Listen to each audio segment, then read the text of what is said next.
வணக்கம். புனர்வாழ்வளிக்கப்பட்ட தமிழ் விடுதலை புலி கட்சியின் தலைவர் கந்தசாமி இன்பராசாயை நான் இன்று ஒரு நேரலையில வந்திருக்கின்றேன். இந்த நேரலையானது ரிச்சாவின் பின்னணியில் இயங்கும் தமிழரசிக்கு தமிழரசி ஐவிசி செய்தி வாசிப்பாளராக இருக்கிற ஆரம்ப காலத்தில் லங்காசிரி ஊடகத்தை வச்சு நடத்தின தமிழரசி, மற்ற என்ன ஸ்ரீதரன் சிவஞானன் ஸ்ரீதரன் அங்கே ஐநாவுக்கு வரக்குள்ள அவருக்கு பின்னால் போயிட்டு அவர் வெளியில் வர போட்டி எடுக்கிற, இப்போ எனக்கு சுவிஸில் இருந்தெல்லாம் சொன்னாங்களே அவரை பற்றி எடுக்கிற தமிழரசிக்கு தான் இந்த பதில். தம்பி தமிழரசி, நீ என்ன ரிச்சாக்கு வக்காலத்து வாங்கும் மூலமாக ஒரு பதிவு போட்டிருக்கா. இது ஒவ்வொரு ஊடகவியலாளர்களும் சில ஆக்கள் விடுறப்பல சரி, அதுலேயும் உங்களை நாங்கள் விரல் நீட்டி சொல்ல வேண்டிய தேவைக்கு நாங்கள் புனர்வாழ்வளிக்கப்பட்டு இன்றைக்கு சமூகமயப்படுத்தப்பட்டு மக்களுக்காக இன்றைக்கு போராட்டத்தில் மட்டும் கஷ்டப்படாமல் 20 வருஷம் எங்களோட வயசுக்கு 30 வருஷ போராட்டத்தில் 2.5 வருஷம் 3 வருஷம் புனர்வாழ்வு பெற்று வெளியில் இன்றைக்கு ஜனநாயக ரீதியில் ஈடுபட்டு கொண்டு 8 வருஷம் 10 வருஷமாக குரல் கொடுத்து கொண்டிருக்கோம். எங்கப்பா போனீங்க அந்த நேரம்?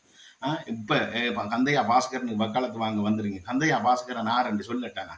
எப்படி வந்தவர், எப்படி அவருக்கு பணம் கிடைச்சது, என்ன மாதிரி வந்தவர், எப்படி வித்து பிழைச்சவர், இப்போ கடைசா ஆட்டை கடிச்சு மாட்டை கடிச்சு எங்கட தமிழற்ற அடையாளத்தை வியாபார நோக்கத்தோட நிறுவ வலிக்கிற ரிச்சாக்குள்ள அதுதான் தவறு சுட்டி காட்டுறோம் நாங்கள்.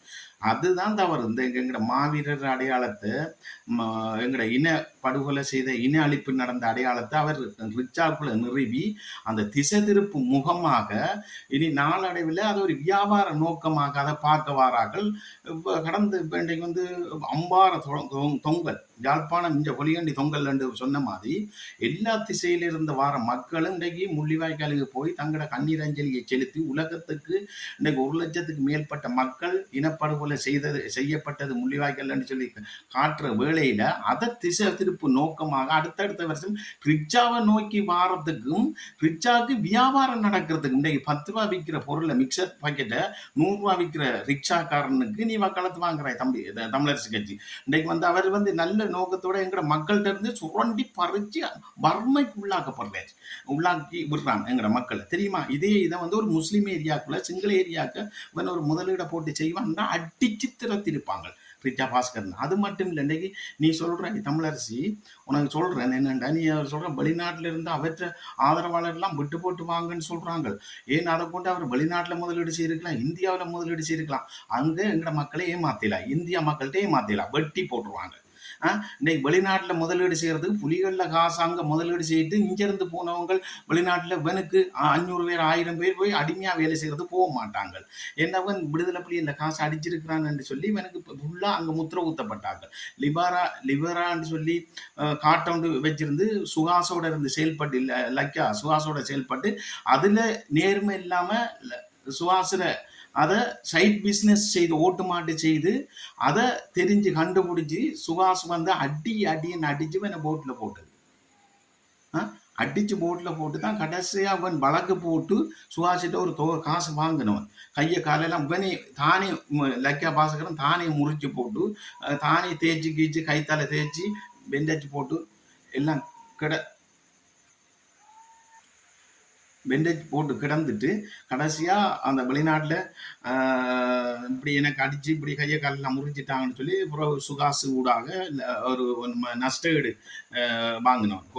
நஷ்டஈடு வாங்கி செயல்பட்டால் தான் அந்த புராடு செய்தால் தான் இந்த பாஸ்கரன் கந்தையா பாஸ்கரன் முகரே முதல் அவன் எவ்வாறு இன்றைக்கு அவன் ஒரு உணர்வு உள்ள மனுஷன் என்று 100க்கு 10% அந்த 100க்கு 100 அவன் எங்கட மக்களை வதச்சி உழைக்கிற நோக்கம் தான். வெளிநாட்டில் கொள்ளையடிக்க முடிஞ்சு இங்க எங்கட மக்களை வச்சு கொள்ளையடிக்கிற நோக்கத்துல அந்த அபாசகரம் இன்றைக்கு தமிழரசி உன்னிட்ட கேட்கிறேன், இன்றைக்கு அவர் அம்மா அப்பா கொண்டு போன காசை அஞ்சு உணர்ந்தவர் இங்கிருந்து போகல 2 ஷர்ட் 2 சரம் 2 ஜீன்ஸோட போனவங்கள் இன்றைக்கு இவ்வளவு சொத்தோட கந்தையா பாசகர் இன்றைக்கு 40 வருஷமா 83ஆம் ஆண்டு போனவங்க கூட சொந்த வீடு வாங்கி இல்லாம இருக்கிறாங்க, அங்க ஒரு கார் வாங்கி ஓட இல்லாம இருக்கிறாங்க. வேற என்ன அங்க என்ன எனக்கு இப்ப ஒரு கயச்ச 2 பேர் சொன்னாங்க வெளிநாட்டுல இருந்து. அப்படின்னா என்ன வேற கூட்டி கொடுத்தவர் அங்க மாமாவையில பார்த்தா உழைச்சவர் கந்தையா பாஸ்கர், அப்படியே உழைச்சவர். அது வேற மாதிரி தான் எனக்கு சொன்னவங்க. ஆனால் வேற மாதிரி நான் சொல்ல விரும்பல. உனக்கு தம்பி தமிழரசி, நீ உடவியலாளராக இருந்து கொள். எங்களுக்கு எவ்வளோ இருந்தாலும் எங்கட தலைமை இருக்கு தூசு. ஏன்னா நாங்கள் புலிகள், எங்களுக்கு எங்கட பிறங்காலுக்கு தூசி.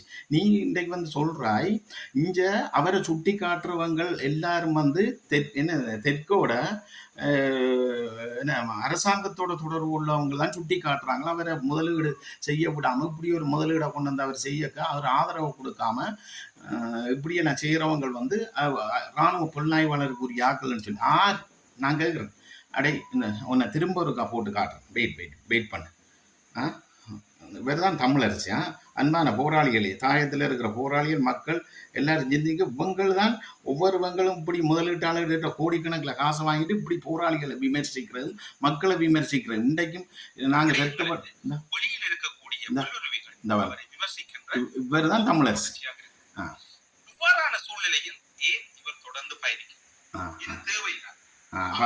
பாருங்க ஏன் தொடர்ந்து பயணிக்கணும் இது தேவைதான் அவர் உத்தம புத்திரர் கந்தையா பாஸ்கரன் தமிழரசு உனக்கு சொல்றேன் போராளிகளே மக்களே நீ சுட்டி காட்டுறதுக்கு அருகதையற்றவன் நீ வெளிநாட்டில் இருக்கிறாய் சரியா நாங்கள் இன்றைக்கு வரைக்கும் தாயத்தில் நிற்கிறோம் இன்றைக்கு வரைக்கும் யுத்தம் முடிஞ்சு வந்து புனர்வாழ்வு பெற்று வந்து வெறும் கோமணத்துடன் தான் நாங்கள் வாழ்ந்து கொண்டிருக்கிறோம் சைவர்ல இருந்து ஆரம்பிச்சு கொண்டிருக்கிறோம் சரி இன்றைக்கு வரைக்கும் ஒரு நாடு பார்க்காத ஒரு ஆக்கள் நாங்கள் சரி இன்றைக்கு வரைக்கும் எங்களோட போராளிகள் எவ்வளவு படுக்கில் இருக்கிறாங்க ஆனால் நீ வந்து படுச்சொல்ல வலிக்கிறே இன்றைக்கு வந்து நான் சொல்றேன் 6 அரசாங்கத்தோட நீங்களா இங்க உள்ள போராளிகளா இங்க உள்ள போராளிகள் நிற்க வேண்டிய தேவை என்ன நீங்க ஏன் நிற்கிறீங்க உங்களோட முதலீடை கொண்டு வரதுக்கு அரசாங்கத்தில் சப்போர்ட் தேவை அப்போ நீங்கள் அரசாங்கத்தை கூட்டி கொடுத்து போட்டு தான் இன்றைக்கு வரணும் இன்றைக்கு வந்து கந்தையா பாஸ்கரன் இன்றைக்கு வந்து முதலீடு வந்து 100 கோடி ரூபாயை கொண்டு வந்து இங்கே கொட்டுறார் இல்லை 1000 கோடி இங்கே கொண்டு வந்து கொட்டுறார் 5000 கோடியை கொண்டு வந்து கொட்டுறார் அரசாங்கத்தில் அந்த ஜக்கேஜ் இருந்த இடம் எங்க 150 ஏக்கர் ஜக்கெட் எந்த எவென்ட் இருந்த அந்த காணியில உறுதி எடுக்க சொல்லுங்க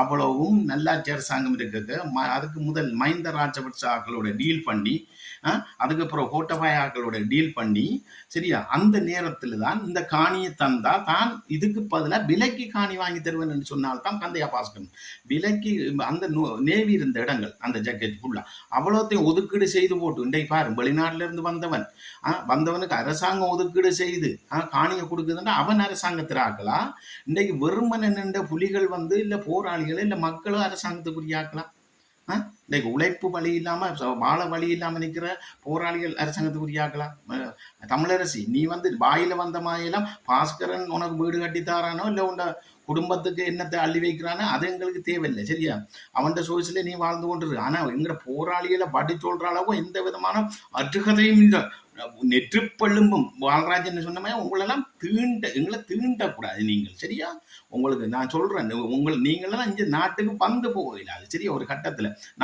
நாங்கள் ஏறணும்னு சொன்னா பெஸ்டர் பிடிச்சி ஏறணும் நாங்கள் உண்மையிலே உங்களுக்கு சட்ட நடவடிக்கை எடுப்போம் நீங்க வச்சிருக்கிற சொத்துக்கள் எல்லாருக்கும் என்ன யார்கிட்ட நீங்க கதை விட்டு கொண்டு இருக்கிறீங்க தமிழரசன் ஆரை தின்றீங்க போராளிகளை அப்போ உங்களுக்கு சொல்லி கிடக்குன்னா இன்றைக்கு அரசாங்கத்தோட டீல் பண்ணி 150 ஏக்கர் காணியை வாங்கி அரசாங்கத்துக்கு நேவிக்கு முல்லைத்தீவு பக்கம் 150 ஏக்கர் காணி வாங்கி கொடுத்தால்தான் இந்த கந்தையா பாஸ்கர் லக்காக்காரன்னு அப்படித்தான் இன்னைக்கு ஆயிரக்கணக்கான முதலீட்டாளர்கள் வெளிநாட்டில் இருக்கிறாங்க ஏன் இங்கே வரையில்லாமல் இருக்கிறாங்க விடுதலை புலியில் தடை இருக்க சரி அதுதான் விடுவோம் பயங்கரவாத தடை சட்டம் இன்றைக்கு 47 வருஷமா இருக்கு பயங்கரவாத தடை சட்டம் இருக்க இன்றைக்கு இவ்வளவு முதலீடை கொண்டு வந்து துணிஞ்சு இங்கே போடுறாருண்டா ஆரோட பேசி கொண்டு வந்து போடுறாரு எங்களோட புலிகளோட பேச போடுறாரு இல்லை மக்களோட பேசியா போறாரு அடேடா அடே என்ன பேர் தம்பி என்ன பேர் தமிழரசி மண்டைக்கு நீ ஊடகவியலாளர் செய்தி வாசிக்கிறதுக்கு மண்டைக்கு மசாலா இல்லையா உனக்கு அடே அரசாங்கத்தோட பேசித்தாண்டா இங்கே கொண்டு வந்து முதலீட போடுறாங்க எங்களோட பேசியா போடுறாங்க அப்போ அவங்கள அரசாங்கத்தில் ஆக்கலாம் நாங்கள் அரசாங்கத்தில் ஆக்கலாம்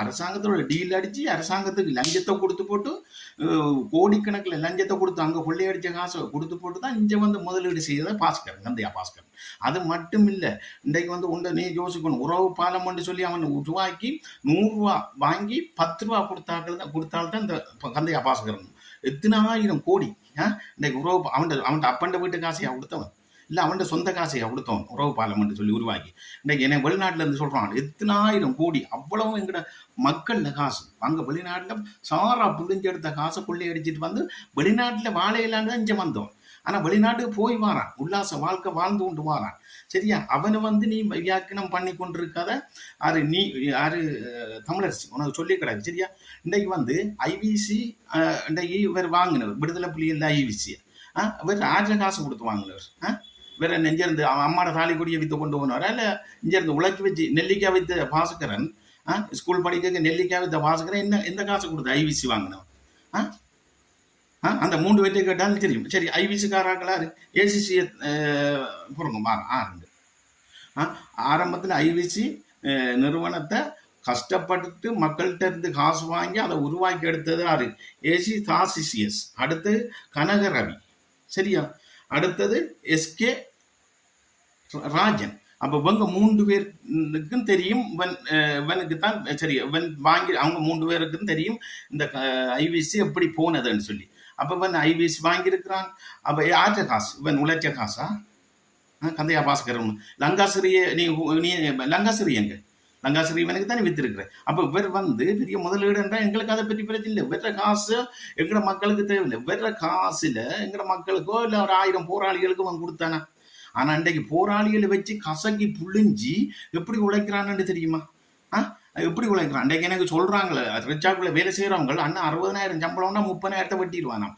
வெட்டி போட்டு அண்ணன் பின்னால நின்று கம்பு ஓட்டுறானாம். அப்பா எந்த முதலாளி பின்னால் நின்று போராளிகளை பின்னால தலையில காயப்பட்டோம், கையில காயப்பட்டோம், முதுகுல காயப்பட்டோம், வறுமையில இருந்த போராளிகளை தெரிவு செய்து எடுத்து 500,000 பேர் அந்த சாரா புள்ளிஞ்ச பின்னால நின்று ஊக்குவிக்கிறான். பின்னால் இருந்து அதை செய்யு சொல்லி போட்டு அந்த கொடுக்குற சம்பளத்துல பஸ்ல வெளியில போய் வராங்களுக்கு 60,000 கொடுக்குறான். ஆனா அங்க தங்குமிடம் வசதியும் சாப்பாடையும் கொடுத்து போட்டு 30,000 வெட்டுறான். ஒரு பொடியனுக்கு சும்மா ஒரு மரத்துல விழுந்து கை முறிஞ்சி அவன் ஒரு 15 நாள் வேலைக்கு வரல, உடனே அந்த 15 நாள் சம்பளத்தை வெட்டிட்டானா? அரசாங்கம் வெட்டுமா, வேற ஆட்கள் வெட்டுவான் தனியா? இல்லையான்னு சொல்லுவா, அப்படி செய்யலன்னு சொல்லி 15 நாள் கை முறிஞ்சி இல்லாம வந்ததுக்கே 15 நாள் சம்பளத்தை வெட்டினால்தான் இந்த பாஸ்கரன். மற்ற 50 ரூபா மிக்சர் பாக்கெட்டை 100 ரூபா 150 ரூபா விற்கிறது, 100 ரூபா சோடாவை 300 ரூபா விற்கிறது. அப்போ முழுக்க எங்கட தமிழ் மக்கள்கிட்ட அத்தனையும் உழைக்கிறதுக்கு தான் அவன் தமிழ் மக்களை ஏமாளி என்று நினைச்சு இன்றைக்கு அரசாங்கம் ஏனையவங்கள் இன்றைக்கு புலிகள் இல்லைன்னு எல்லாரும் எங்கட மக்களை போட்டு போராளிகளை போட்டு அடிமத்தனம் ஆக்குற நோக்கத்துல இந்த கந்தையா பாஸ்கரன் நம்பர் 1 பெஸ்ட். விளங்கிட்டா? நீ தமிழரசி, நான் உனக்கு சொல்லி கிடக்கு, உனக்கு இதை பற்றி விளங்கி கொண்டும் நீ வியாக்கணம் செய்கிறாய். மற்ற ஐஸ் பேட்டரி ஒன்று இப்படித்தான் நடந்தது யாழ்ப்பாணத்தில். அது ஆரண்டு தெரியுமா? பொஸ்கோட மாமன் எனக்கு சொன்னாங்க. அதுக்கும் பக்காலத்து வாங்குறார் பேர் பொஸ்கோ, ஐநாக்குள்ள நிற்கிறார் பொஸ்கோ. அவர் ஆறு எடுக்கிறார். இதுவரையில் 17 வருஷமா என்ன பிடிங்கி இருக்கிறார். இன்றைக்கு உண்மையான சாட்சியங்களை கூப்பிட்டு இருக்கிறார். இன்றைக்கு ஒரு புள்ள சொல்லுது முள்ளிவாய்க்கல்ல நடந்த சாட்சியங்களை. அங்க புருஷனை கொண்டு கொடுத்தவங்களும் இங்க மகனை கொண்டு கொடுத்தவங்களும் காணாம ஆக்கப்பட்டவங்களையும் கூப்பிட்டு வச்சு மத்தளாட்டம் ஆடி கொண்டு இருக்கிற இன்னைக்கு போஸ்கோ. அப்ப அவனுக்கு இந்த அவன் மாமன் தான் அந்த ஐஸ்பெக்டரி வச்சிருக்கிற முதலீடு. இன்றைக்கு முதலீடு வடக்கு கிழக்குல துணிஞ்சி பயங்கரவாத தடைச்சட்டம் இருக்கக்குள்ள போடுறான்டா. ஒன்று லைக்கா, அடுத்தது கந்தையா பாஸ்கரன். ஆனா லைக்கா கூடுதலா புராடு செய்யல. லைக்காவுக்கு ஏதோ ஒரு விதத்துல அது வேற காசுகள், உண்டியல் காசுகள், இயக்கத்துற காசுகள், அந்த நேரம் லிபரான்னு சொல்லி ஒரு காட் வித்தது எனக்கு சொன்னாங்க. அது இயக்க காசுகள் கோடிக்கணக்கில் அவனுக்குள்ள மடங்குப்பட்டு அவன் ரணிலுக்கும் கொடுத்து மைந்தாக்கும் கொடுத்து முல்லைத்தீவுல 25-30 வீட்டையும் கட்டி கொடுத்து சும்மா போராளிகளுக்கு மசாலா என்ன மண்டே மசாலா பண்ணி தான் மக்களுக்கு உதவி செய்கிற மாதிரி அவங்கள கொண்டு போறான். ஆனா கந்தையா பாஸ்கர மாதிரி புராடும் இல்லை, போராளிகளை வதக்கியும் இல்லை. சரியா? சுஹாஸ் லைக்கா பாஸ்கரன். ஆனா கந்தையா பாஸ்கரன் ஒரு நெருப்பன், ஒரு நரியன், ஒரு புறாடு, பச்சை கிரிமினல். இன்றைக்கு கந்தையா பாஸ்கரன் தொழில எங்களுக்கு எந்த விதமான ஆத்திரமும் இல்லை, கோபம் இல்லை. இதுல கொமன் எழுதுறவங்களுக்கு சொல்லி கிடக்குது. ஒன்றை நீங்க விளங்கி கொள்ளணும், எங்கட விடுதலை புலிகள் அடையாளத்தை நிறுவக்கூடாது. வியாபார நோக்கத்தோட லைக்காக்குள்ள ரிச்சாக்குள்ள நிறுவக்கூடாது. அதே மாதிரி மக்கள்ல இன அழிப்பு, 1,00,000க்கு மேற்பட்ட மக்கள் கொல்லப்பட்ட இன அழிப்பா ரிச்சாக்குள்ள நிறுவக்கூடாது. இதுதான் பிரச்சனை. இந்த பிரச்சனைக்கு தான் நாங்கள் தீர்வு எடுக்க சொல்றோம். இந்த பிரச்சனையை வடிவா செய்யணும். அன்பான மக்களை நீங்க விட்டீங்கண்டா இன்னும் அடுத்தடுத்த வருஷம் இப்படி ஒரு இன அழிப்பு இல்லாத நிலைமைக்கு இவன் பிசினஸா கொண்டு போயிடுவான். இந்த முள்ளிவாய்க்கால் நினைவேந்தல் செயல்பாட்டு குழுவினருக்கு தான் இந்த செய்தி. நீங்க உடனே முடிவெடுத்து உடனே அந்த ரிச்சாக்குள்ள பூந்து உடனே அந்த இதை இன்றைக்கு சரி அதை அழிச்சிடுங்க. மற்ற ஒன்று அடே தமிழரசி உனக்கு சொல்றேன், இன்றைக்கு மில்லர் படமோட வலிக்கிறான், நடிக்க வலிக்கிறான் தண்டமான வச்சு. அப்ப அவன் அரசாங்கத்திராகல, நாங்க அரசாங்கத்திராகல. கரும்புலி தினம் நான் நெல்லியடியில செய்ததுக்கே எனக்கு 4 தரம் விசாரணை 4ஆம் மாடியில். அது தெரியுமா? உனக்கு 6 காசு தந்த, நீ என்னென்று செய்வாய் கரும்புலினம், திரும்ப உணர்வை தூண்டுறியா? நெல்லியடியில் நான் தான் 2018 முதல் கரும்புலி தினம் செய்தேன். அவங்களோட ஐவிசிலையும் வந்திருக்கும் அன்னைக்கு. அப்போ கரும்புலி தினம் மில்லர்னாட கரும்புலி தினம் செய்ததுக்கு எனக்கு 4 தரம் 4ஆம் மாடிக்கு வர சொல்லி மாசம் விசாரணை நடந்தது. அப்ப உனக்கு எங்க இருந்து காசு வந்தது? அப்ப என்ன திரும்பியும் விடுதலை புள்ளியில உருவாக்க போறியா? உணர்வை தூண்டுறியா? அப்ப நீ கருப்புலின்னு செய்ய பள்ளிக்கூட புள்ளியில் அமர்ந்து நின்றது. அப்ப பள்ளிக்கூட புள்ளிகளுக்கு முன்னுக்கு தான் நீ யாருக்கும் பயம் இல்லை, யாருக்கும் பயம் இல்லைன்னு கேட்கிறேன். நான் யாருக்கும் பயம் இல்லை, புனர்வாழ்வு பெற்று நான் எங்களை அரெஸ்ட் பண்ணிடலாம், நானும் விடுறேன் அரசாங்கம் விசாரிச்சாலும் கதைக்கிறதுக்கு. அப்ப அப்படி இருக்க இன்னைக்கு வந்து மில்லற படத்தை தயாரிக்க வலிக்கிறான். அப்ப அவன் அரசாங்கத்தில் ஆக்கலாம், எஞ்சிய போராளிகள் அரசாங்கத்தில் ஆக்கலாம். உனக்கு மண்டைக்கு மசாலா இல்லையா தமிழரசி? அன்றைக்கு வந்து சரி முள்ளிவாய்க்கால் நினைவேந்தில் இன்றைக்கு ரிச்சாக்குள்ள நிறுவுறான்டா, அப்ப அவன் அரசாங்கத்தில் ஆள் இல்லையா? அவன் மற்ற போராளிகள் பெருமை நினைக்கிற போராளிகள் அரசாங்கத்தில் ஆக்கலாம். அப்ப அரசாங்கத்தில் சப்போர்ட்டோட அவன் நிறுவுறான். இன்னைக்கு திசை திருப்பு நோக்கத்தோட அரசாங்கம் எப்படி சப்போர்ட் எடுக்கிறான்? இன்னைக்கு முள்ளிவாய்க்கால் நினைவேந்தளவு லட்சக்கணக்கில் மக்கள் போறது அதை வியாபார நோக்கத்தோட ரிச்சாக்குள்ள எடுத்துட்டா பாரசனம் அங்கேயும் பிரியும் இங்கேயும் பிரியும். அப்புறம் இன்னும் 2-3 வருஷமாக ரிச்சாக்கே போகும் ஜனம். அப்ப ரிச்சாக போக லட்சக்கணக்கில் மக்கள் போகல. அங்க மிக்சர் பாக்கெட் 20 மிக்சர் பாக்கெட் 200 ரூபாய்க்கு விற்கப்படான். ஒரு தண்ணி போத்தல் 30 ரூபா விற்கிற தண்ணி போத்தல் 1/2 லிட்டர் 150 ரூபா விற்கப்படான். அப்ப வியாபார நோக்கத்தோட எங்கட போராட்ட நினைவு சின்னங்கள் மட்டுமல்லாது போராட்ட வரலாறை திசை திருப்பி ரிச்சாக்குள்ள கொண்டு வர வலிக்கலாம். அப்ப அவன் வந்ததே வியாபார நோக்கத்தோட அரசாங்கத்துல எக்ரிமெண்ட். அதுதான் எக்ரிமெண்ட். இன்னைக்கு யாருமே உணர்வோட இருக்கக்கூடாது. அதை திசை திருப்புறதுக்கு இவ்வாறான முதலீட்டாளர்கள் தான் பிடிச்சிருக்கான். அரசாங்கம் இவ்வாறான முதலீட்டாளரை தான் தங்கட கைக்குள்ள வச்சிருப்பான், இல்ல வெறுமனை பசி பட்டினியோட நிற்கிற போராளிகளை வச்சிருப்பானா? யாருக்குடா நீங்க கதை விடுறாய் தமிழரசி? உனக்கு இன்றைக்கு தான் உனக்கு நான் பேசியிருக்கிறேன். இந்த எங்கிட்ட தீண்டக்கூடாது சரியா? நாங்க சாக துணிஞ்சிராங்க சரியா? நீ என்ன சொல்ற? எங்களை பிடிச்சி போடலையா? இப்படி கதைச்சு போட்டு இருக்கிறாள் ஏன்னா அரெஸ்ட் பண்ணாம இருக்குதுண்டா. நாங்க உண்மையை கதைக்கிறத எங்களை அரெஸ்ட் பண்ணல. எங்களுக்கு கருத்து சுதந்திரம் இருக்குது. நாங்க புலிகள், அதோட புனர்வாழ்வு பெற்று தான் வந்திருக்கிறோம் நாங்கள். அப்ப எங்களுக்கு தான் இந்த நாட்டில் உரிமை இருக்கு. மக்கள் என்ன செய்யறாங்களோ, மக்களுக்கு ஆறு துரோகம் செய்யறாங்களோ அதை சுட்டி காட்டுறதுக்கு உங்களை விட, இந்த ஊடகவியலாளரை விட எங்களுக்கு சுதந்திரம் இருக்கு. ஏன்னு சொன்னா நாங்க தான் மக்கள் மத்தியில இன்றைக்கு எந்த உண்மையை சரியா சொல்லக்கூடிய ஆக்கள். நாங்க யாருக்கும் விலை போவாராக்கள் போராளி. விளங்கிட்ட? நாங்க அரசியல்வாதியும் இல்லை, ஊடகவியலாளரும் இல்லை. விளங்கிக்கொள் விலை போறதுக்கு. விளங்கிட்ட? இன்றைக்கு வரைக்கும் நாங்கள் இன்றைக்கு ஒரு அரசியல் நடவடிக்கையை முன்னெடுத்து கொண்டு போயிடாத அளவுக்கு 10 ரூபா காசு இல்லாம நாங்க அரசியல் செய்கிறோம். ஆனா நாங்க அரசாங்கத்துல ஆகலாம் இவ்வளவு கோடிக்கணக்கில் முதலீட கொண்டு வந்து இங்க செய்து கொண்டு அரசாங்கத்தோட டீல் பேசி 150 காணியம் எடுத்து இன்றைக்கு விடுதலை புலிகள்ல நினைவு தூவிய உள்ளுக்க நிறுவனவன் அரசாங்கத்துல ஆகலாம். மக்களை விளங்கிக் கொள்ளுங்க. இன்றைக்கு ரிக்ஷா பாஸ்கரன் அவர் என்ன வியாபாரம் செய்தாலும் எங்களுக்கு அதை பற்றி பிரச்சனை. அவன் விபச்சாரம் செய்தாலும், அவன் விபச்சாரம் செய்தான் நாங்கள் உழைச்சிருக்காமல் இருக்கு வெளிநாட்டில், எங்களுக்கு அதை பற்றி தேவையில்லை. அவன் இஞ்சதான் செய்தாலும் எங்களுக்கு அதை பற்றி பிரச்சனை. விடுதலை புள்ளியில் நினைவாலயங்களை திசை திருப்பு நோக்கத்தோட, அதே மாதிரி மக்கள் இனப்படுகொலையை ரிச்சாவுக்குள்ள நிறுவ வெளிக்கிட்டு வியாபார நோக்கத்தோட பிசினஸ் நோக்கத்தோட செயல்பட்டா மக்களால தண்டனை கொடுக்கணும். மக்கள் தான் இதுக்கு முடிவு எடுக்கணும் என்றதை நான் சொல்றேன். நீங்க இதை விட்டீங்கண்டா நிச்சயமா இன்னும் இந்த 17 வருஷத்துக்கு இனப்படுகொலைக்கு எங்களுக்கு ஒரு முடிவும் வரல.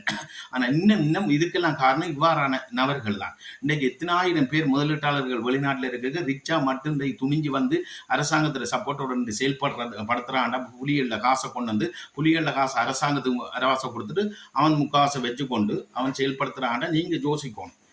இன்னைக்கு எத்தனை முதலீட்டாளர் இந்த பயங்கரவாத தடைச்சட்டம் இருக்கும் பிறகு இங்க வந்து முதலீடு செய்யலாம் எத்தனை முதலீட்டாளர்கள் இருக்கிறான். அப்ப இவங்க மைந்தா இருந்த காலத்துல இங்க வந்திருக்கிறான்டா. நீங்க ஆறு இவங்க ஆறு. அப்ப இன்னைக்கு பாருங்க எப்படி தட்டி கேட்கிறவங்களை துரோகியாம்.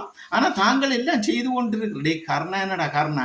அடே கர்ணா புள்ளியான் டக்ளஸ் என்னடா டக்ளஸ்? நீங்க தாண்டா இன்றைக்கு பட்ஜெட் துரோகிகள். இப்ப விளங்கிட்டு நீங்க ஆறாண்டு முதலீடுன்னு சொல்லி போட்டு எங்கட போராளிகளை வதை முகாமாய் வச்சு பதைச்சு நீ உழைச்சு கொண்டு இன்னைக்கு நீ கட்டும் ஓவரா எல்லாம் செய்து கொண்டு இன்றைக்கு வந்து எங்கட போராளிகளை என்ன சொல்றீங்க தட்டி கேட்கிறவங்களை அவங்கள அரசாங்கத்துக்காகலாம் தாங்க நல்லவர்களாம். நீங்க அப்படியான ஒரு பாஸ்கரன்டா அதை தமிழர் சொன்னது சொல்றேன். இவருக்கு அப்படியான ஒரு உணர்வு, அப்படியான ஒரு உத்தம புத்திரண்டா அந்த கந்தையா பாஸ்கரன் போராட்டத்துக்கு போயிருக்கலாம் தானே. எங்களை மாதிரி 20 வருஷம் போராடி இருக்கலாம் தானே. எங்க அங்க வருது வேற மாதிரி வருதுன்ற பாயில அங்க பூந்து இருந்து போட்டு இப்ப வந்துட்டு உணர்வு காட்டுறாரு. எங்கள்கிட்ட போராடினவங்களை கழிச்சு வச்சு அவர் உணர்வு காட்டுறாரு. காசோட வந்துட்டு எங்களுக்கு நீ உறவு பாலமெண்ட் எத்தனை பேர் மக்கள் மாவீரர்கள் பயத்தில் அடிச்ச நீ எத்தனை பேர் மக்கள் உணவு கோடிக்கணக்கில் அள்ளி தந்தாங்க. உண்ட காசையா கொடுத்தாய்? நான் கேட்குறேன் கந்தையா பாஸ்கரன் தமிழரசி உனக்கு கேட்குறேன். நீ அவருக்கு பெரிய இப்படி முதலீட்டாளர்களை எதிர்த்தா அவங்க வேற அங்கேயும் போய் போடுவாங்களா? இந்தியாவில் வெளிநாட்டில் இந்தியாவில் போட்டால் இந்தியா மக்கள் அடிச்சு கொண்டு விட்டுருவான். புலிகளில் காசு அடிச்சுட்டு வந்திருக்கோம்னு சொல்லி நாங்கள் ஒரு செய்தியை விட்டோம்னா சரி. ஆனால் இஞ்சத்திய மக்கள் எல்லாத்துக்கும் பயம் பயம் பயம். இஞ்சத்திய போராளிகள் எல்லாத்துக்கும் பயம் பயம் பயம். விளங்கிட்டு அடிச்சு கொள்ள மாட்டாங்க இஞ்ச. அதால தான் இஞ்சத்திய மக்களை ஏமாத்தலாம்னு தான் இந்த வந்து வேலை செய்கிறான். இன்றைக்கு வரைக்கும் பயங்கரவாத தடைச்சட்டம் இருக்கிறதுல இவனாவது வெளிநாட்டில் இருக்கிறோம் பெரிய முதலீடு கொண்டு வந்து போடுறாங்க. இங்க வந்து முதலீடு போட்டு அத்தனை பேரும் ஸ்ரீலங்கா கவர்மெண்ட்டுக்கு வேலை செய்து கொண்டு காசு கொடுத்து போட்டு தான் வந்து நிற்கிறான். எங்களுக்கு தெரியாததான். நான் பொள்ளாயத்தூர்ல இருந்தேன், அது தெரியுமா? நான் 20 வருஷம் பொள்ளாயத்தூர்ல இருந்தேன். நாங்கள் நாட்டுக்காக போராடின. நாங்கள் எங்களுக்கு எல்லா விஷயம் தெரியும் என்று சொல்லிக்கொண்டு அன்பான மக்களை, புலம்பெயர்ந்த மக்களை, தாயக மக்களை, போராளிகளை நீங்க விளங்கி கொள்ளுங்க. இந்த தமிழரசி லங்காசரி தமிழரசி வந்து இவனுக்கு வியாக்கினம் வாங்குறான் யாருக்கு? ரிச்சாக்கு. உண்மையா ரிச்சா வந்து இப்படியே நீங்க விட்டு கொண்டு இருந்தீங்கன்னா அவன் படம் நடிக்க வலிக்கிட்டு அதுக்கு தடையா போயிட்டு மில்லர்னோட படத்தை அந்த அடையாளத்தை அழிக்க வலிக்கிட்டோம், ஃபுட்போர்டில் கொண்டு அழிக்க வலிக்கிட்டோம். இன்றைக்கு இலங்கை அரசாங்கத்துல நிகழ்ச்சி நிலரும்படி இவன் செயல்படுறான். எவ்வாறாண்டா முள்ளிவாய்க்காலுக்கு போற சனத்தை திசை திருப்போனும். திசை திருப்பி ஒரு 4 வருஷம் 5 வருஷத்துல முள்ளிவாய்க்காலுக்கே சனம் போகாம ரிச்சாக்கு அவ்வளவு வரணும். அப்புறம் அந்த இனப்படுகொலை நடந்த இடத்தை அப்படியே இல்லாமக்கிறது தான் வந்து அரசாங்கத்துல அஜெண்டா. அரசாங்கத்துல புலனாய்வாளர் அஜெண்டா. அதுக்கு ஏற்ற மாதிரி இவன் செயல்படுறான். தண்டை முதலீட பாதுகாக்கணும். இன்றைக்கு ஆரம்பத்துல இருந்த அரசியல்வாதி மாதிரி முழு பேரும் கோட் சூட் போட்டவங்க முழுக்க கொழும்புல சொத்தை வச்சிருந்தவங்க அத்தனை பேரையும் அரசாங்கத்துக்கு வேலை செய்தவங்க. அதே மாதிரி இப்படி இவ்வாறான முதலீடு வச்சிருக்கிற அத்தனை பேரும் அரசாங்கத்தை பயக்க மாட்டாங்க. அரசாங்கத்துக்குள்ள டீலை வச்சு கொண்டுதான் அரசாங்கத்துல அஜெண்டாக்குள்ள செயல்படுறாங்க. அரசாங்கத்துல அப்ரூவல் எடுக்காம இவன் எப்படி நினைவு தூவி கட்டுவான். இன்னைக்கு ஒரு முள்ளிவாய்க்கால் இனப்படுகொலையை தண்டு ரிச்சாக்குள்ள நிறுவுறான்னா அரசாங்கத்திட்ட அப்ரூவல் எடுக்காம செய்யறானா? அப்ப உள்ளால எல்லா பெர்மிஷனும் எடுக்கிறான். அவனுக்கு எப்படி எடுக்கிறான்னு சொன்னா, நான் மக்களை திசை திருப்பி இன்னொரு 5 வருஷத்துல அந்த முள்ளிவாய்க்கால் இப்படி ஒரு இனப்படுகொலை நடக்காத அளவுக்கு நான் இதை வியாபார நோக்கமா நான் இங்க கொண்டு வரேன். என்னோட அரசாங்கம் அதை கொடுத்துட்டு. இதுதான் ரிச்சார்ட நோக்கம்.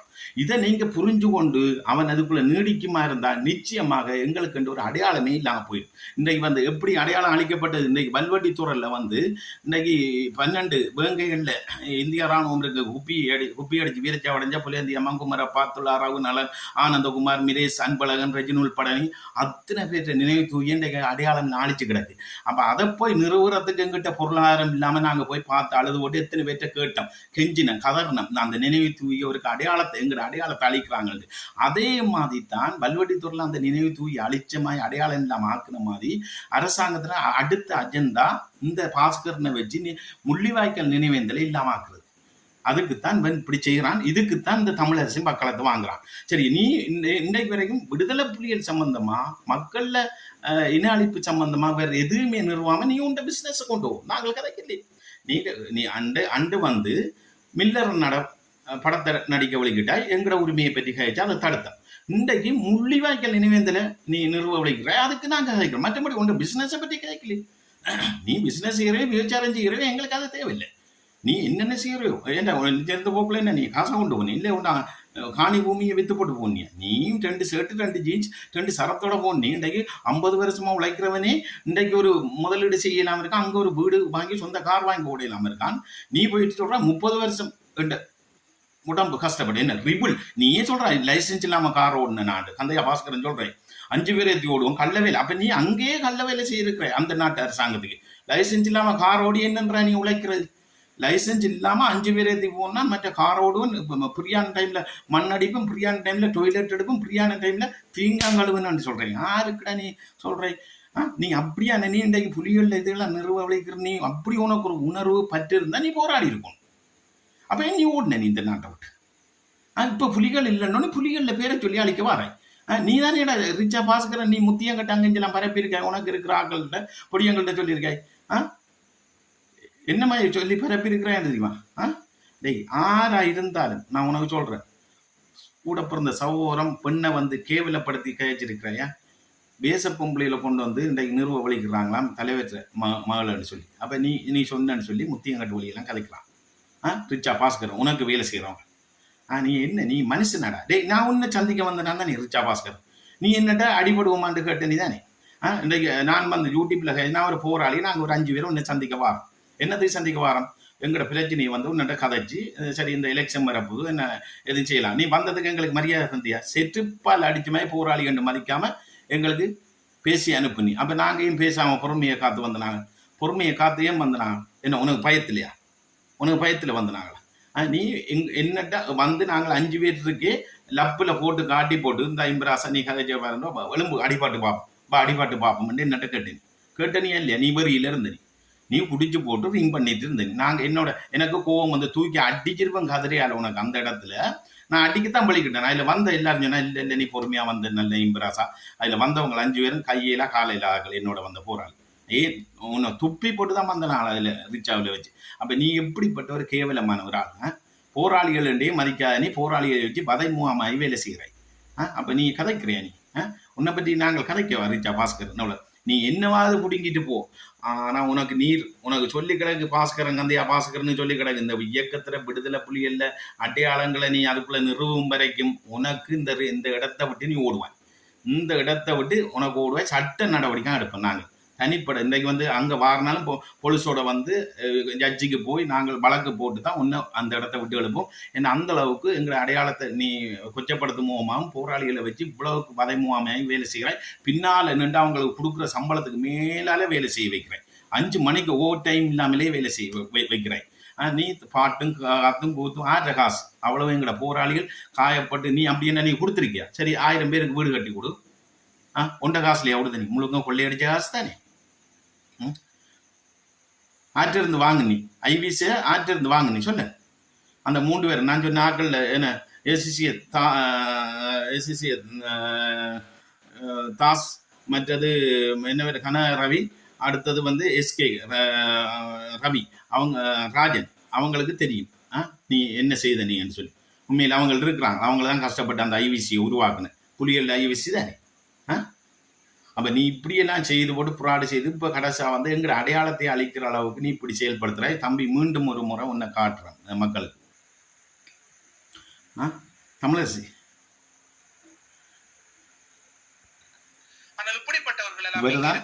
தமிழரசி இந்த தமிழரசிக்கு தான் இந்த பதவி பாருங்க. இவருக்கு தான் அந்த பதிவு போடுறேன்.